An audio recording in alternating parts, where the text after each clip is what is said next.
अगर सिमरन भजन करते समय ख्याल नीचे की तरफ आता है तो सतगुरु की इन बातों को ध्यान से सुन लेना। ख्याल कभी नीचे नहीं आएगा। साध संगत जी, हम नाम का सिमरन भजन करते हैं। हम पूरी तैयारी के साथ बैठते हैं नाम का सिमरन भजन करने के लिए। पहले तो हमारा मन नहीं करता कि हम नाम के सिमरन भजन पर बैठें, और अगर बैठ भी जाते हैं तो हमारा जो ख्याल है वो ऊपर जाने की बजाय नीचे की तरफ आ जाता है। हमारे ख्याल को ऊपर जाना चाहिए मगर हमारा ख्याल नीचे की तरफ आ जाता है। हम बहुत कोशिश करते हैं कि हमारा ख्याल नीचे की तरफ ना आए, मगर हमारा जो मन है ये बहुत शैतान है। ये हमारे ख्याल को नीचे की तरफ ले आता है। हमारा मन ही हमारे परमार्थ के मार्ग में सबसे बड़ी रुकावट बनकर बैठा हुआ है। जब भी हम नाम के सिमरन भजन की बैठक पर बैठते हैं और बैठने के बाद जैसे ही सिमरन शुरू करते हैं, शुरू करते ही मन हमारे आगे आकर रुकावटें पैदा करने लग जाता है। हमारे ख्याल को सिमरन भजन की तरफ से निकालकर दुनियादारी की बातों में, दुनियादारी की वस्तुओं में ले जाता है।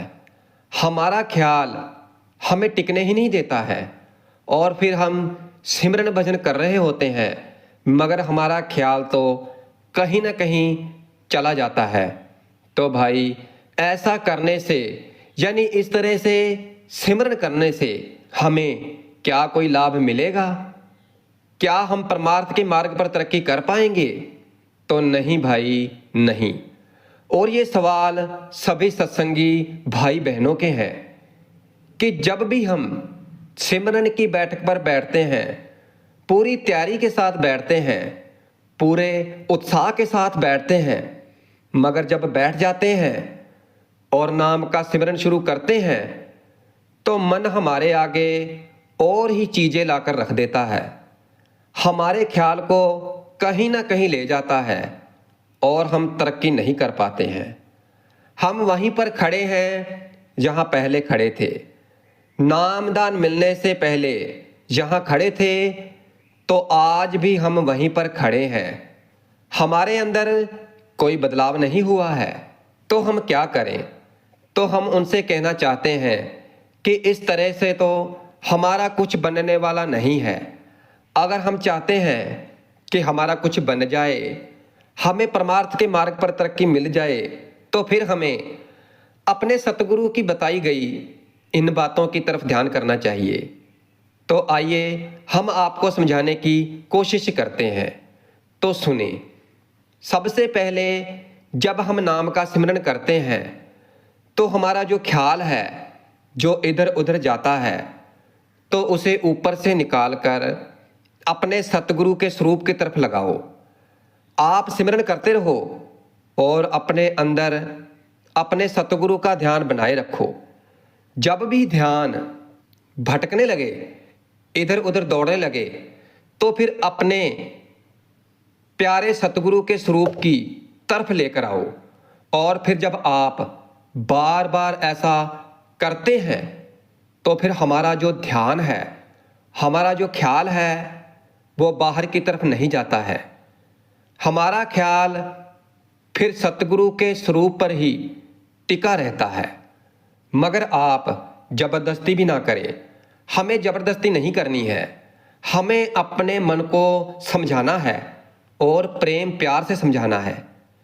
अगर प्रेम और प्यार से समझाएंगे तो ये मन जरूर समझ जाएगा। अगर जबरदस्ती करेंगे तो ये हमारे वश में नहीं आएगा और फिर वही दुनियावी वस्तुओं को हमारे आगे लाकर रख देगा। इसलिए हमें इस मन को बहुत ही प्यार और प्रेम से समझाना है, क्योंकि सतगुरु जी फरमाते हैं कि भाई, हमारे इस मन से बड़ा इस दुनिया में कोई दुश्मन नहीं है। यही हमारा मन सबसे बड़ा दुश्मन है। और अगर ये हमारा मित्र बन जाए तो इससे अच्छा हमारा कोई मित्र भी नहीं है। क्योंकि अगर ये दुश्मनी पर आ जाए तो पता नहीं हमें कहाँ पर धक्का दे देगा, हमारे से कितने बुरे काम करवाता है, इसका कोई भरोसा नहीं है। और अगर ये मित्र बन जाए तो फिर हमारे से बहुत अच्छे अच्छे काम करवाता है, हमें कभी भटकने नहीं देता। हम ये सोचते हैं कि हम ये काम करें, इसमें कोई नुकसान तो नहीं होगा, तो फिर ये मन समझाता है कि इस काम को करने में हमें बहुत नुकसान हो सकता है। तो भाई ये सब तब होगा जब हमारा मन हमारे वश में हो जाएगा, हमारा मित्र बन जाएगा। इसलिए हमें अपने मन को समझाने की जरूरत है। पहली पातशाही श्री गुरु नानक देव जी महाराज फरमाते हैं, अन धन मेल भया मन मानया, घर मंदिर सुहाए, पंच शब्द धुन अनहद बाजे, हम घर साजन आए।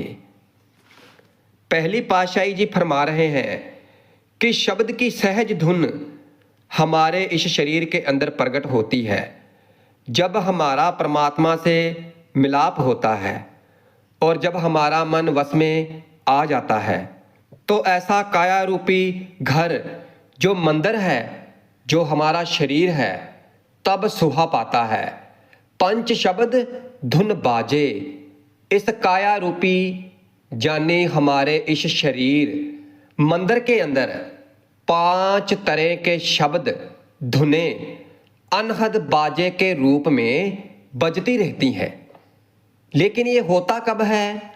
हम घर साजन आए, जब उस परमात्मा के घर यानी उस साजन, यहाँ पर साजन उस परमात्मा को कहा गया है कि जब हम उसके घर वापस आते हैं, लौटकर इस निज घर में आते हैं जो कि नर नारायणी देह है, ये जो काया रूपी मंदिर है, तब हमें सुनाई पड़ती हैं। इसलिए साध संगत जी देखो, इस सिमरन भजन के विषय में हमें संत महात्माओं ने बहुत कुछ समझाया है और ग्रंथ पोथियां भरे हुए हैं। इसलिए हमें केवल संत महात्माओं की समझाई गई बातों पर खास ध्यान देने की जरूरत है। उन्होंने तो हमें समझाने में कोई कमी नहीं छोड़ी है, वो तो हमें समझाते आए हैं और समझाते आ रहे हैं, केवल हमें ही समझने की जरूरत है। स्वामी जी महाराज फरमाते हैं, प्रेमी सुनो प्रेम की बात, सेवा करो प्रेम से, गुरु की और दर्शन पर बल बल जात। आप जी ने तो एक पूरा शब्द ही लिख दिया है हमें समझाने के लिए। आप जी फरमाते हैं कि हे प्रेमियों, पूछो, अपने आप से पूछो, अपने अंतर मन से, कि सच्चे दर्शनों की जो हमें सेवा मिली है, हमारे अंदर नाम के सिमरन की सेवा मिली है और भजन की सेवा मिली है, तो क्या हम उस सेवा पर खरे उतर रहे हैं? क्या हमारे अंदर ऐसा विरह, ऐसी तड़प है कि हम उसके दर्शनों के लिए बल बल जाएं, वारे वारे जाएं? और बाहरी भक्ति में तो लोग ऐसे ही करते हैं कि आज उनका सत्संग फलानी फलानी जगह है तो हम तो वहाँ चले गए, और आज उनका सत्संग कहीं और है तो हम वहाँ भी चले गए। तो भाई नहीं, क्योंकि ये दर्शन स्थूल शरीर के दर्शन है। चलो करने चाहिए, ये भी करने चाहिए, बहुत अच्छी बात है, मुबारक है, मगर इन्हीं को सब कुछ समझ लेना ये अच्छी बात नहीं है। नहीं तो स्वामी जी महाराज क्यों वाणी में हमें कहते, क्यों हमें इतना समझाते, प्रेम को इतना महत्व क्यों देते, सेवा को इतना महत्व क्यों देते, और क्यों हमें समझाने की जरूरत पड़ती? तो भाई प्रेम ही सब कुछ है। क्यों हमें प्रेम को इतना महत्व देने के लिए कहते कि प्रेमियों सुनो और इस बात को अच्छी तरह से समझने की कोशिश करो कि अपने अंदर प्रेम प्रकट होना किसके लिए? अपने अंदर सतगुरु के लिए। और सतगुरु के जो सच्चे दर्शन हैं तो वो हैं हमारे अंतर में दर्शन करना। जब हम अपने अंतर में सतगुरु के दर्शन करने लग जाते हैं तो फिर हमारा ख्याल बाहर की तरफ नहीं जाता है, बाहर की तरफ नहीं दौड़ता है, इधर उधर हमारा ख्याल नहीं जाता है। हमारा ख्याल तो सतगुरु के दर्शनों पर टिक जाता है और फिर हमारा ख्याल नीचे नहीं आता, ऊपर की तरफ चढ़ाई करता है। क्योंकि इस समय हमारे अंदर दुनियावी वस्तुओं का ख्याल नहीं होता है। जब हमारा ध्यान सतगुरु के दर्शन पर टिका रहता है तो फिर मन की कोई चाल नहीं चलती है और फिर मन थक हार कर, जैसा हम कहते हैं, वैसा करने में लग जाता है। तो फिर तो ख्याल का बाहर जाने का मतलब ही नहीं होता, क्योंकि इस वक्त हमारा ख्याल इन 9 द्वारों से ऊपर उठकर हमारी सुरत उस परमात्मा के साथ जुड़ जाती है। इसलिए सबसे पहले सतगुरु का ध्यान करो ताकि हमारा जो मन है तो ये बाहरमुखी ना हो और फिर नाम का सिमरन भजन करते रहो और सतगुरु के स्वरूप के साथ अपने ध्यान को जोड़कर रखो। और अगर उस समय सतगुरु के पवित्र नाम को हम जपते हैं और वो भी सतगुरु के स्वरूप के साथ ध्यान करते हुए नाम जपते हैं तो फिर हमारा ख्याल ऊपर ही जाएगा, नीचे नहीं जाएगा। और अगर ऐसा अभ्यास बन जाए, अगर कहीं हमारा ऐसा अभ्यास बन जाए तो फिर तो कहने ही क्या है। अब कई लोग ये कहते हैं कि उन्हें काफ़ी समय हो गया नाम का सिमरन भजन करते हुए, मगर फिर भी उनका ध्यान नहीं लगता। तो भाई इसीलिए नहीं लगता क्योंकि इस काम में भी बहुत बारीकी की आवश्यकता है। हमारा मन जब से हमने अपने आप को देखा है तो तब से हमने यही पाया है कि हम संसार में ही उलझे हुए हैं। संसार के रिश्ते नाते इन्हीं में हम उलझे हुए हैं, कारोबार में फंसे हुए हैं, भोग विलास में फंसे हुए हैं। तो भाई इतने विकार हैं हमारे अंदर, इतना मैला है हमारा अंतर्करण, बात बात पर हमें क्रोध आ जाता है। एक दूसरे को देखकर इतना क्रोध करते रहते हैं, ईर्ष्या करते रहते हैं। किसी ने अगर कुछ बोल दिया तो हम उसे पलटकर उसी समय उसका जवाब दे देते हैं। हम किसी की सुनने को ही तैयार नहीं हैं। हमारे अंदर निम्रता का तो कोई नाम ही नहीं है। अगर कोई हमें अच्छी बातें भी समझाना चाहता है तो हम सुनने को तैयार ही नहीं हैं। तो भाई फिर हम एक साथ कैसे ऊपर जा सकते हैं? कैसे हमारी आत्मा ऊपर की ओर उठ सकती है? हम कैसे परमार्थ के मार्ग पर तरक्की कर सकते हैं? तो भाई इतना आसान नहीं है, बड़ा मुश्किल है। इसके लिए मेहनत करनी पड़ती है। मगर जिस व्यक्ति ने ये ठान लिया है, जिसने अपनी कमर कस ली है, तो फिर वो सुबह उठकर नाम का सिमरन भजन शुरू कर देता है। तो फिर ये विषय विकार, ये आशाएं, ये तृष्णाएं, ये ईर्ष्या, ये अहंकार करना, ये सब हमारे अंदर से खत्म हो जाते हैं। और ये मुश्किल काम केवल उन्हीं के लिए है जो इस काम को करना ही नहीं चाहते, यानी जो सुबह उठकर सतगुरु का लाभ नहीं लेना चाहते, जो सिमरन भजन नहीं करना चाहते, तो ये केवल उन्हीं के लिए मुश्किल है। और जिसने एक बार कमर कस ली है तो फिर वो चाहे रास्ते में कितनी भी मुश्किलें आ जाए, फिर वो पीछे मुड़कर नहीं देखता। वो तो अपनी मंजिल की तरफ लगातार बढ़ता रहता है। इसलिए याद रखना कि जो व्यक्ति परमात्मा की भक्ति करता है, सतगुरु नाम का सिमरन भजन करता है, तो शास्त्रों में कहा गया है कि परमात्मा खुद कहते हैं कि तुम सब कुछ छोड़कर मेरी शरण में आ जाओ, मैं तुम्हें पाप मुक्त कर दूंगा। ये भगवान श्री कृष्ण ने गीता में समझाया है। आप जी कहते हैं कि वो व्यक्ति हर जगह, हर स्थान पर, हर व्यक्ति में सिर्फ और सिर्फ परमात्मा को देखता है, तो उसका तो कभी अहित हो ही नहीं सकता, उसका तो कभी कोई अहित कर ही नहीं सकता, और उसके कोई भी कार्य अधूरे नहीं रहते हैं। उसके स्वार्थ और परमार्थ दोनों ही संवर जाते हैं।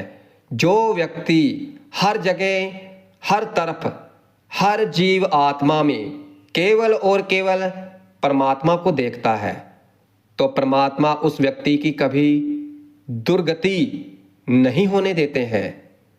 तो भाई, हमें ये करना चाहिए। केवल एक छोटा सा काम ही तो है, मगर इसको हमने एक पहाड़ जैसा बना रखा है। तो भाई, ये कोई मुश्किल काम नहीं है।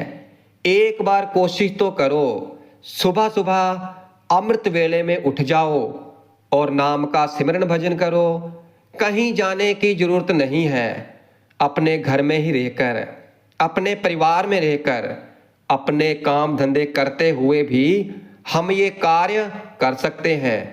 कोई मुश्किल नहीं आती है, और लोग करते भी हैं और कर भी रहे हैं। तो जो करते हैं तो वह सब कुछ पा लेते हैं, और जो सोचते रहते हैं कि आज नहीं कल करेंगे, कल नहीं परसों कर लेंगे, अभी बहुत समय है हमारे पास, तो हम उनसे कहना चाहते हैं कि हमारे पास ज़्यादा समय नहीं है। हमें गिनती की सांसें मिली हुई हैं, पता नहीं कब पूरी हो जाए, क्योंकि अभी तो हम जवान हैं, हम आसानी से कर सकते हैं, मगर जब बूढ़े हो जाएंगे तो उस समय तो सांस ही बड़ी मुश्किल से आता है। क्या हम उस वक्त, उस समय सही तरह से नाम का सिमरन भजन कर पाएंगे? तो नहीं। तो भाई, अभी से शुरू कर दो, आज से ही शुरू कर दो। ये मौका बार बार नहीं मिलेगा। ये मनुष्य की जूनी बार बार नहीं मिलेगी। 84 लाख जूनियों को भुगतने के बाद सतगुरु की हम पर दया हुई है, तो हमें ये जूनी मिली है। इसलिए समझाया जाता है, ये मौका बार बार नहीं मिलेगा, इसे संभाल लो, अच्छे कामों में लगा दो। सुबह सुबह उठकर सिमरन भजन करो, और फिर सिमरन के बाद भजन की तैयारी करो। और भजन में जो हमने नाम जपा है, तो उस नाम के अंदर जो धुन है और जो प्रकाश है, तो उसे, धुन को सुनने की कोशिश करो और प्रकाश को देखने की कोशिश करो। पांचवी पातशाही श्री गुरु अर्जन देव जी महाराज फरमाते हैं कि प्रातः काल हर नाम उचारी, इत उत की ओट सवारी। आप जी फरमा रहे हैं कि प्रातः काल हर नाम उचारी। जैसे जैसे सुबह उठकर हम नाम की भजन बंदगी करते हैं, तो वैसे वैसे ही हमारे अंतर से दुनिया का ख्याल निकल जाता है, और हमारा ख्याल नीचे की बजाय ऊपर की तरफ चला जाता है। इत उत की ओट सवारी। और फिर हमारे सभी कार्य अपने आप ही बनते संवरते चले जाते हैं। प्रभाते प्रभ नाम जप, गुर के चरण ध्याए, जन्म मरण मल उतरे, साचे के गुण गाए। प्रभात काल में उठकर नाम का सिमरन भजन करना, ऐसा समझ लें कि हमारे मन की मैल उतर रही है। और फिर जैसे जैसे नाम जपते रहेंगे, क्योंकि ये नाम परमात्मा का नाम है और ये बहुत पवित्र है, और फिर इस पवित्र नाम को जपने से हमारे मन के ऊपर जो गंदे गंदे कर्मों के गिलाफ हैं, तो वो धीरे धीरे साफ होते चले जाते हैं, और अंतर के जो धुंध हैं तो वो समाप्त हो जाते हैं, और फिर वो परमात्मा निराकार और सतगुरु भी दिखाई देने लगते हैं। हर तरफ परमात्मा ही परमात्मा दिखाई देते हैं। तो ऐसा करने से हमारा ख्याल नीचे की तरफ नहीं आता है, क्योंकि फिर तो हमारे अंतर में कोई विचार रह ही नहीं जाते। और जब हमारे अंदर बुरे विचार, बुरे ख्याल है ही नहीं और हमारे अंदर तो उस परमात्मा का पवित्र नाम है, तो फिर हमारा ख्याल नीचे की तरफ आ ही नहीं सकता है। इसलिए साध संगत जी, ऐसी अवस्था बनाओ। और ये अवस्था कैसे आएगी? रोजाना नाम का सिमरन भजन करने से आएगी, नाम की कमाई करने से आएगी, सिमरन भजन पर बैठकर सतगुरु की याद में सिमरन भजन करने से आएगी।